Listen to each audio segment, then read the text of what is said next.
आपने अक्सर एक लाइन सुनी होगी, जैसी करनी वैसी भरनी। लाइफ रियल में बहुत ही अमेजिंग और बहुत ही रहस्यमय है। इस जो जर्नी है मॉर्निंग से इवनिंग तक, और बहुत सारे एक्सपीरियंसेस, फीलिंग्स से हम डेली गुजरते हैं। अक्सर हम जो भी हमारे साथ हो रहा है वो बस यूं ही हो रहा है, या फिर किसी सुपर कमांड से ये सारी चीज़ें हमारी ऑपरेट हो रही हैं। और बहुत ही डेप्थ में अगर इस चीज़ को देखा जाए, हर सिचुएशन, हर इंसिडेंट, या फिर हमारी किसी से मुलाकात जो होती है, वो कहीं न कहीं एक रूट को काम करती है। और दिस इज़ द लॉ, जैसी करनी वैसी भरनी। अब इस लाइन को सुनते ही कुछ लोग एकदम से डर जाते हैं। उन्हें लगता है जैसे किसी सजा की चेतावनी है, या फिर कोई भगवान बैठा है जो हमारी हर गलती का हिसाब-किताब लिख रहा है और समय आने पे वो दंड देगा। लेकिन सच ऐसा नहीं है। यह नियम किसी कोर्ट का फैसला नहीं है। यह तो एक यूनिवर्स, ब्रह्मांड का म्यूज़िक है, संगीत है। जैसे लॉ ऑफ अट्रैक्शन हो गया, गुरुत्वाकर्षण का नियम हो गया, बिना किसी ट्रांसपेरेंसी के, पक्षपात के चलता है ये नियम। आप चाहे गरीब हो, चाहे आप अमीर हो, आप चाहे हिंदू हैं, आप चाहे मुस्लिम हैं, आप पढ़े लिखे हैं, चाहे आप ठोस बुद्धू अनपढ़ हैं, आप सभी पे ये नियम लागू होगा। जैसे किसान अपने खेत में गेहूं का बीज डालता है, तो आम का पेड़ उगने की उम्मीद वो नहीं करता। वह जानता है जो बीज डाला गया है उसी का उसको फल मिलेगा। और प्रकृति है, जो नेचर है, वो बहुत ही ईमानदार है, कभी धोखा नहीं देती। अगर बीज में गेहूं का है तो गेहूं ही उगना है। और चाहे किसान अमीर हो या गरीब, चाहे वो पूजा करता हो या नहीं करता हो, इसी तरह हम जो विचार और कर्म हमारे भीतर रखते हैं, उसका फैलाव उन्हें उसी रूप में हमें वापस मिलता है। यह कोई चमत्कार नहीं, बल्कि अस्तित्व की सीधी सीधी गणित है। अगर आप किसी से प्रेम करते हैं, किसी से मोहब्बत करते हैं, आप उसको मुस्कान देते हैं, तो सामने वाला भी आपको अनजाने में मुस्कान देता है और नरम हो जाता है। यह उसकी मजबूरी नहीं है, बल्कि एक स्वाभाविक नियम है। आप जैसे पर्वतों में जाते हैं, पहाड़ में जिस स्वर में आप बोलते हैं, हेलो बोलते हैं, वो वहाँ से भी आपको सेम स्वर में हेलो ही आएगा। अगर आप दुखी मन से वहाँ पे जाके बोलोगे हेलो, तो वहाँ से वैसी दुखी साउंड ही आएगा। और आप पूरे जोश से वहाँ पे पहाड़ में बोलते हैं हेलो, तो आप वहाँ से उसी जोश से, उसी एनर्जी के भाव आपके रिटर्न में होंगे। यह एक निमंत्रण है। जैसा निमंत्रण, जैसा इन्विटेशन आप किसी को देंगे, वैसा आपको मिलेगा। अगर अब तक हमने अनजाने में गुस्सा, ईर्ष्या, कंप्लेन, शिकायत के बीज बोए हैं, तो कोई बात नहीं। आज से हम प्रेम, करुणा, आनंद के बीज बोना शुरू कर सकते हैं।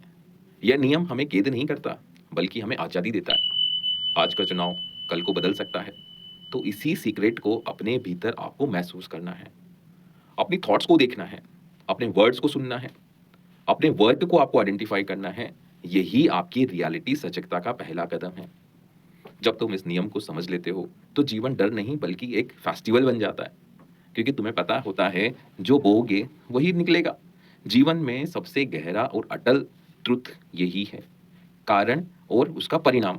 ये इतना सीधा है कि एक बच्चे को भी समझ में आ जाता है, लेकिन हम बड़े होकर इसे भूल जाते हैं। सोचिए, जब किसान अपने खेत में गेहूं का बीज डालता है, तो इसे चिंता नहीं रहती कि आम का पेड़ निकलेगा या नहीं। उसे पता है कि जो बीज डाला गया है वही फल देगा। प्रकृति कोई गलती नहीं करती। मिट्टी, पानी, धूप, बीज को पहचानने की और उसको फर्टिलाइज करने की। गेहूं के बीज से आम का पेड़ कभी नहीं उग सकता।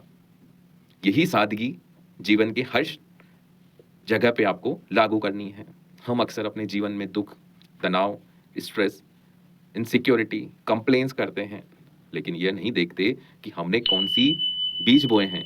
अगर हम रोज गुस्सा, चिड़चिड़ापन, झूठ, नेगेटिविटी, नफरत के बीज और शांति के बीज नहीं रोपित करेंगे, तो ये जो यूनिवर्स है हमारा, ये जो ब्रह्मांड है हमारा, उसका नियम वही लागू होगा।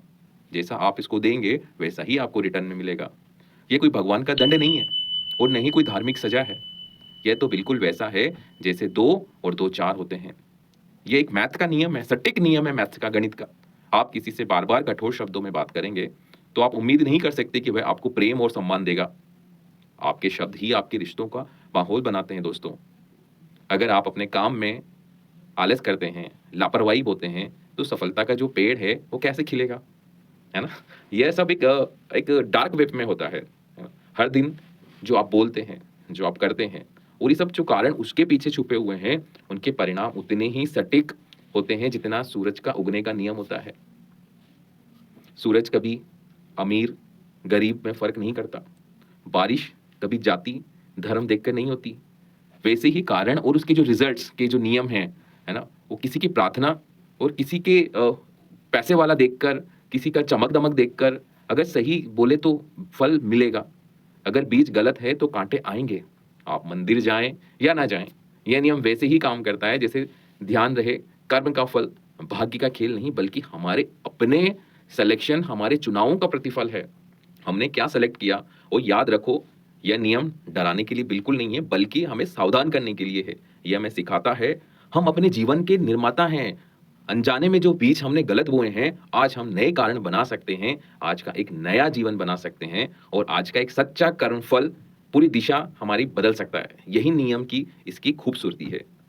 हमारा पास्ट चाहे जैसा रहा हो, भविष्य आज के चुनाव से नया बनाया जा सकता है और ये मैं आपको हर बार समझाता हूँ। इसलिए हर विचार, हर थॉट्स, हर वर्क जो हमारा है, पहले ठहरो, सोचो, समझो, क्या यह बीज जो मैं अभी बो रहा हूँ और क्या वास्तव में मैं ऐसा ही पाना चाहता हूँ सामने? तो जीवन का जो गणित है आपको बहुत ही आसानी से समझ में आ जाएगा।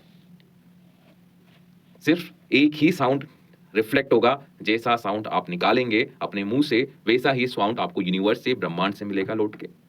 हम में ज़्यादातर लोग सोचते हैं कि केवल हमारे कर्म ही हमारे जीवन का परिणाम तय करते हैं। हम मानते हैं कि जो हम बाहर करते हैं वही हमारे अंदर लौटता है। लेकिन ये जो आपकी जो नॉलेज है ये थोड़ी-सी इनकम्प्लीट है। असल में सबसे पहला और सबसे जो पहला जो गिरी बीज जो हम बोते हैं वो हमारी थॉट्स का होता है। हर विचार हमारा एक कर्म है। बिना विचार के कोई भी अगर थॉट्स आपके माइंड में अराइज़ होती है, जैसे पेड़ का जीवन बीज से शुरू होता है, वैसे ही हर घटना, हर परिस्थिति और हर अनुभव का जन्म हमारे भीतर, हमारे विचार से होता है। सोचिए जब कोई बीज मिट्टी में दबाया जाता है, वह दिखाई नहीं देता। कुछ समय तक वो बिल्कुल ही अदृश्य रहता है, लेकिन भीतर ही भीतर उसमें अंकुरण चलता रहता है और एक दिन अचानक छोटा-सा पौधा धरती को चीर कर बाहर आता है। ऐसा ही होता है ना?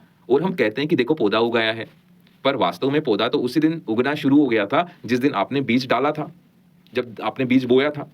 हमारी ज़िंदगी में भी घटनाएँ, असफलताएँ, फेलियर, ईर्ष्या, प्रेम, जलन, दुःख ये कभी न कभी हमारे द्वारा बोए गए बीज हैं और जो आज बड़े हो रहे हैं। छोटी-सी बात भी हमें खतरे जैसी प्रतीत होने लगी है और लोग हमें शत्रु दिखने लगे हैं, परिस्थितियाँ कठिन दिखाई देने लगी हैं और सबसे बड़ी बात हमारे जो मन का डर है बाहरी घटनाओं को खींच के लेके आता है। क्योंकि हम ऊर्जा हैं, हमारे अंदर एनर्जी है, जैसा हम सोचेंगे, हम वैसा बनते चले जाएँगे।